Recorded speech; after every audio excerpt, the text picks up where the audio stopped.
Hey, how you doing? So today let's talk about the difference between a micromanager and a macromanager and which one's really better.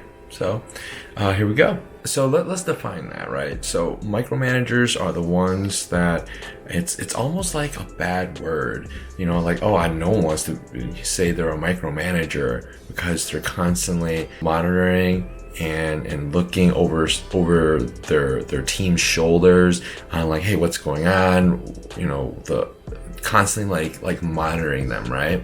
And then the macro managers more like, okay, well, everyone else does their own thing and they're not looking at the day-to-day stuff, and they're looking at like the big picture, right? So I would say neither. And I would say the true leader is someone that's in between, someone that has to micromanage when needed and has to macromanage when needed too. Sometimes you go back and forth. So here's one example, and really I don't want to take credit for this, but I got this from the book The Dichotomy of Leadership by Jacko and Leaf.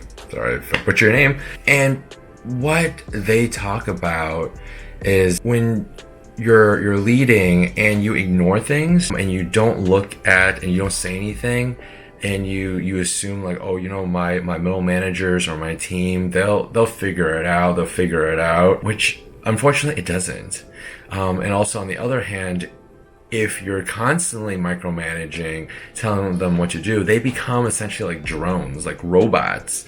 So a effective leader is someone that is both micro and macro, and knowing how to balance the two together and not be overbearing to their team, but at the same time being a good mentor and being a good coach and a leader, essentially, to push them forward to be the best that they can be.